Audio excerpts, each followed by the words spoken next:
to start a new chapter in accounts, that is chapter number 7, dissolution of a partnership firm. अब dissolution क्या होता है?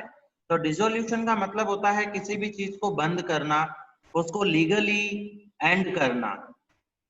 तो dissolution of a partnership firm, हम कोई भी बिजनेस करते हैं, अगर उस बिजनेस में हमको सक्सेस मिलता जा रहा है, हम बहुत अच्छा कमा रहे हैं, तो हम उसको बंद नहीं करते हैं। लेकिन कई बार कोई ऐसे सर्कमस्टेंसेस आ जाते हैं, कोई सिचुएशंस ऐसी आ जाती है कि जिनकी वजह से अच्छे खासे चलते हुए बिजनेस को भी बंद करना पड़ता है। तो उसको बिजनेस को बंद करने का एक लीगल प्रोसीजर होता है। उस लीगल प्रोसीजर को अकाउंटिंग टर्म्स में जो है कंप्लीट किया जाता है, उस अकाउंटिंग मेथड को बोला जाता है dissolution of a partnership firm.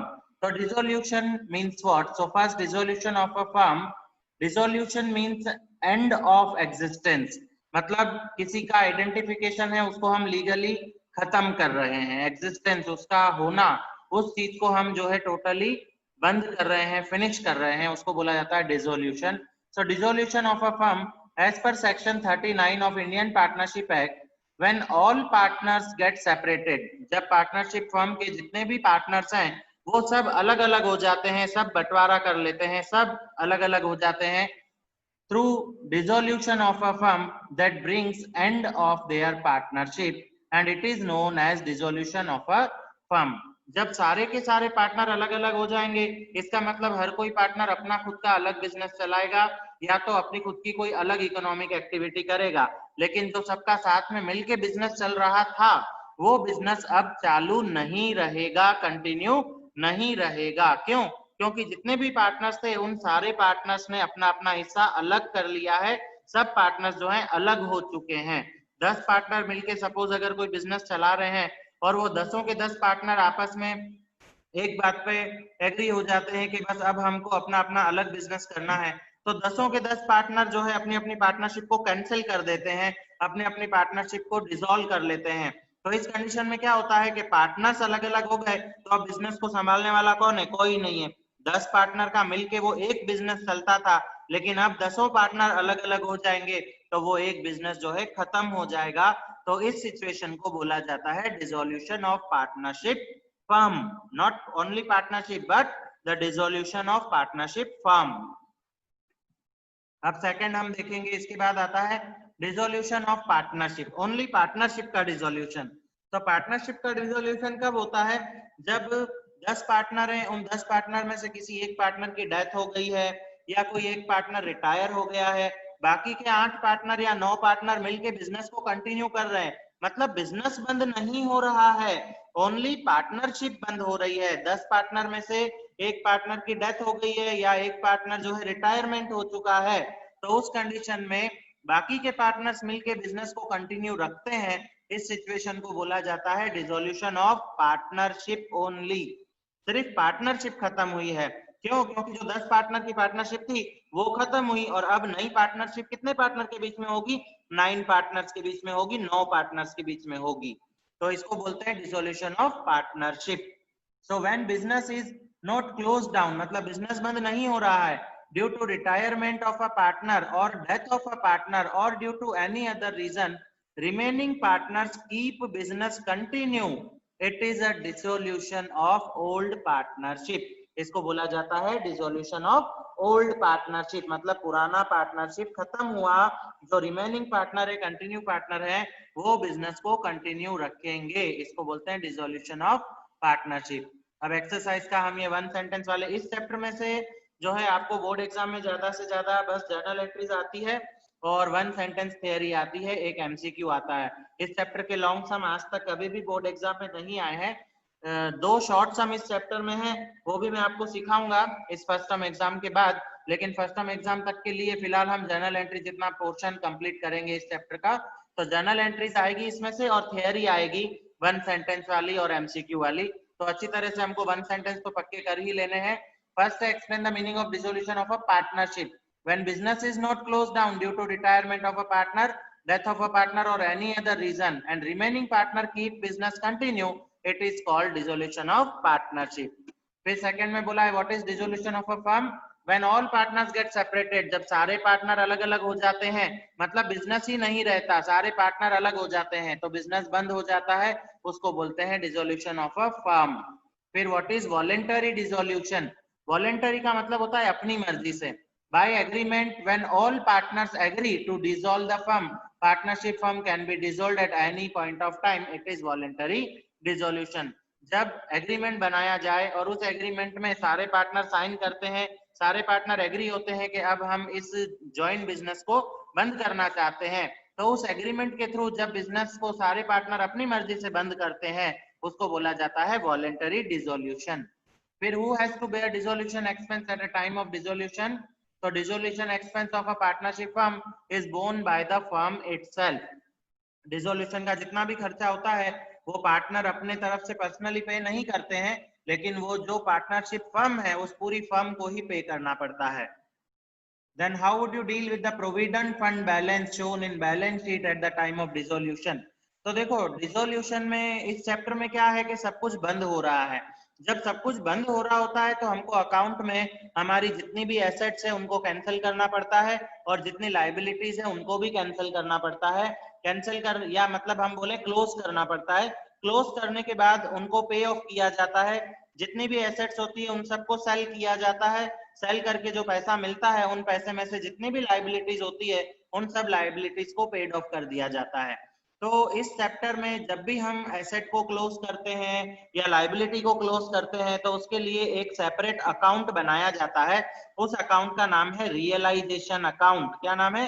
Realisation account. तो यहाँ पे प्रोविडेंट फंड हमारी लाइबिलिटी है, प्रोविडेंट फंड लाइबिलिटी है और डिसोल्यूशन हो रहा है फर्म का, तो मतलब बिजनेस बंद हो रहा है। बिजनेस बंद हो रहा है तो हम प्रोविडेंट फंड का क्या करेंगे?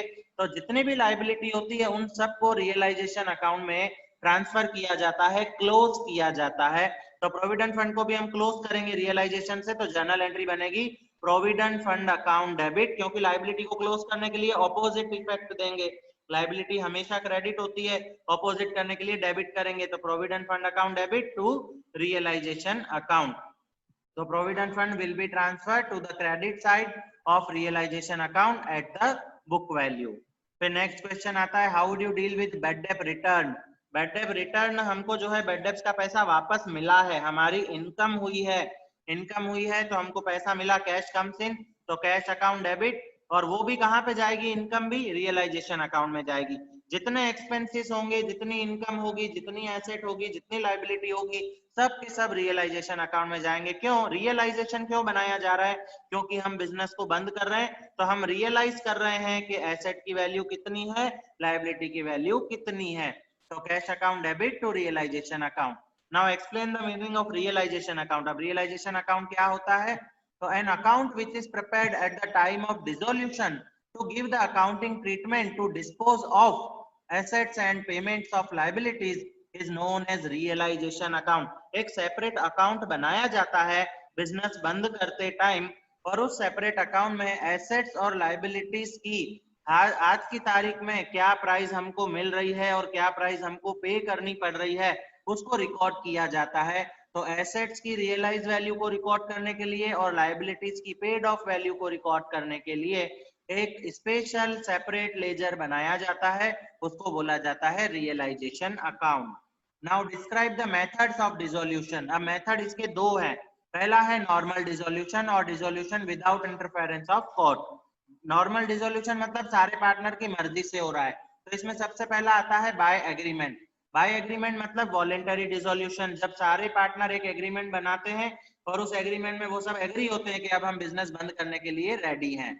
As per the contract, as per the contract में आएगा dissolution of a firm can be done on the basis of predetermined contracts between the partners. जैसे मान लो कि दो पार्टनर किसी एक प्रोजेक्ट के लिए आपस में पार्टनरशिप में आए थे, तो वो पार्टनर प्रोजेक्ट जो है जैसे ही कंप्लीट हो जाएगा वैसे ही उनकी पार्टनरशिप भी कंप्लीट हो जाएगी, खत्म हो जाएगी। जैसे कंस्ट्रक्शन का हम लोग एग्जांपल लें तो किसी बिल्डिंग को कंस्ट्रक्ट करने में 5 से 6 महीने सपोज लगते हैं, तो 6 महीने का उन दोनों पार्टनर का कॉन्ट्रैक्ट होगा। जैसे ही 6 महीने खत्म होंगे मतलब बिल्डिंग कंस्ट्रक्शन कंप्लीट हो जाएगा, उनकी पार्टनरशिप भी खत्म हो जाएगी। देन आता है as per the act. As per the act when all partner of a firm become insolvent, अगर सारे पार्टनर बर्बाद हो गए हैं, बिल्कुल डूब गए हैं, ऑल पार्टनर्स बिकम इंसॉल्वेंट और एक्सेप्ट वन, किसी एक पार्टनर को छोड़ के बाकी के सारे पार्टनर भी अगर इंसॉल्वेंट हो गए हैं तो भी इंडियन पार्टनरशिप एक्ट के अकॉर्डिंग उस बिजनेस को बंद किया जाएगा।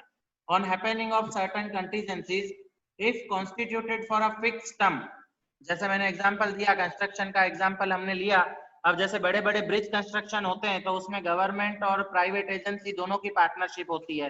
तो ब्रिज बनने में सपोज 2 साल लगेंगे तो एक फिक्स टाइम पीरियड है कि 2 इयर्स, तो जैसे ही 2 इयर्स कंप्लीट होंगे वैसे ही उनकी पार्टनरशिप जो है कैंसिल हो जाएगी, डिसॉल्व हो जाएगी। इसको बोलते हैं अपन ऑन हैपनिंग सर्टेन कंटीजेंसीज, मतलब कोई कंडीशन के हिसाब से। देन बाय नोटिस वेयर और the partners partnership is at will, the firm may be dissolved by any partner giving notice in writing to all the other partners of his intention to dissolve the firm. The firm is dissolved as from the date mentioned in the notice as the date of dissolution, or if no date is mentioned, as from the date of the service of the notice. By notice में क्या होगा, जितने भी partners हैं उनमें से कोई भी एक पार्टनर नोटिस बनाएगा और उस नोटिस में डेट डाली जाएगी कि इस डेट से हम जो है सब मिलके फर्म को डिसॉल्व कर रहे हैं, तो इसको बोला जाता है डिसोल्यूशन बाय नोटिस। फिर सेकंड मेथड आता है dissolution by court.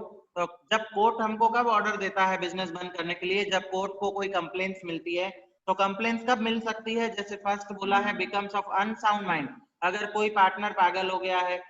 Then second partner becomes permanently incapable, business के जितने भी पार्टनर है वो, जैसे मान लो किसी फर्म में 3 पार्टनर है, तीनों पार्टनर का एक साथ कोई बड़ा एक्सीडेंट हो गया है, अब तीनों पार्टनर में से एक भी ऐसा नहीं है जो अच्छी तरह से बिजनेस को संभाल सके, कैपेबल नहीं है, तो कोर्ट ऑर्डर देगा और बिजनेस को बंद किया जाएगा।